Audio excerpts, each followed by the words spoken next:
What is up? Welcome back, my fellow gamers. On today's channel, we got something pretty brand new for you here. NVIDIA. You know what NVIDIA's been up to lately? Their new ray tracing technologies. What does it consist of? The RTX 2000 series. That. Now, let me explain to you how god tier this series is, okay? They're like, you know what?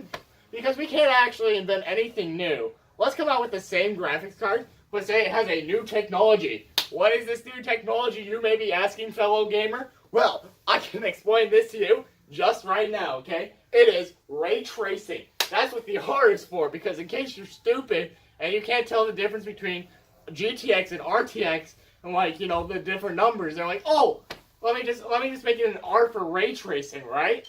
That'll get all you fellow gamers, right? So now you may be asking yourself right now, what is this new ray tracing technology? Huh, well, I have an explanation for you, okay?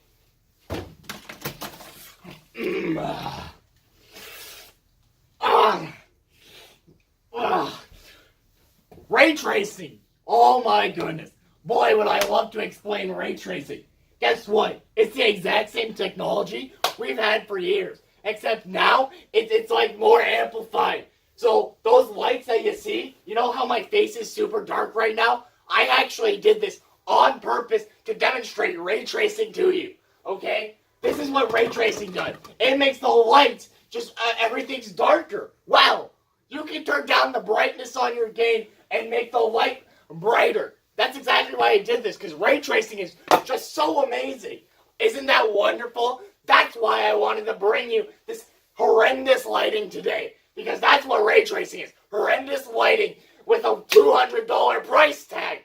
I love it. So, NVIDIA thought it would be such a great idea. Oh, why would we release another series when we could just take the old stuff, tack a new cooler on it, and then, like, say it uses that new fancy NVLink bridge, and then everyone's like, oh wow, didn't buy me 4. Just kidding, because 4-way SLI still doesn't work. Oh wait, sorry, NVLink, it's not SLI anymore, because...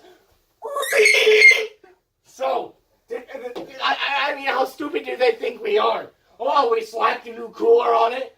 By the way, the 80 card is now $200 more than it was before.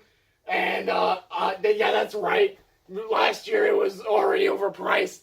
Year before that it was cheaper. And the year before that it was even cheaper. So they're like, let's just jack up our prices, because that's such a brilliant idea, right? But we'll say there's incremental upgrades.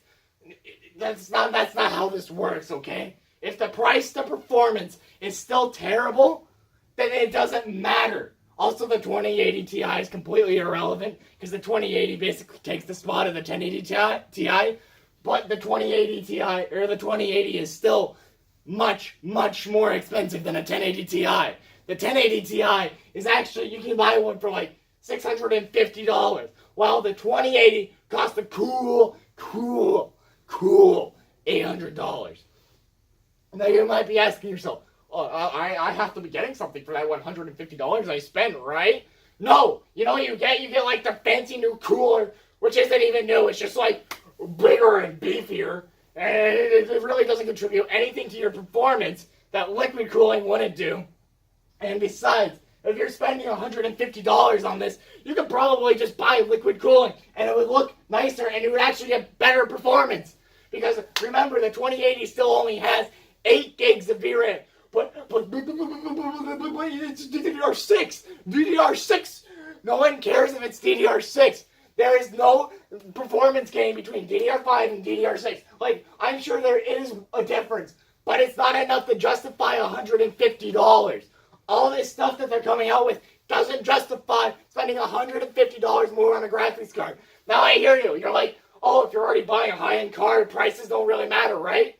No, it still matters. Okay? People still care about their money, NVIDIA. Now I hear yourself saying, well, I mean, with this new graphics card, I get ray tracing, right? Which I've already explained is absolutely terrible.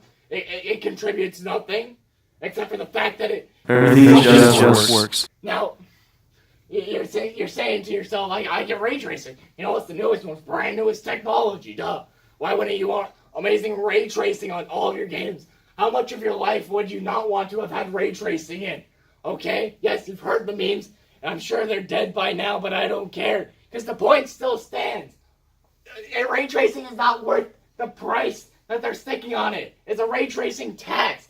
Now, first off, if you're going to release your graphics card with the only compelling thing about it being ray tracing, then actually release games with ray tracing. As of this moment, there are no games with ray tracing except for, like, Shadow of the Tomb Raider.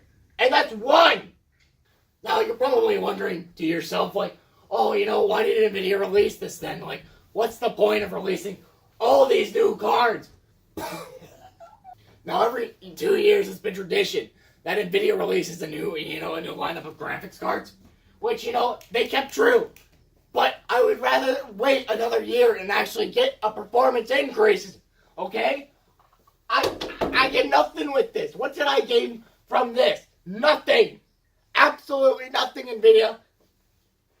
So next time that you want to release, like, pure garbage, like, just let us know in advance to be disappointed and that it doesn't actually contribute anything. I have beans in the back of my throat. Also, another thing I would like to point out is the 2070 doesn't even have an NVLink connector. It's like they're slowly trying to get rid of SLI as it is, so that way SLI just ceases to exist, which was like my favorite thing about NVIDIA was SLI. So moral of the story is, just don't buy these. They're bad investments. Save your money for something else. Buy yourself a 1080 Ti. Really great card. I recommend it. Not the best price to performance. If you're looking for good price to performance, there's like a butt ton of 1070s right now for like $350 to $400. Amazing price to performance. Go buy that.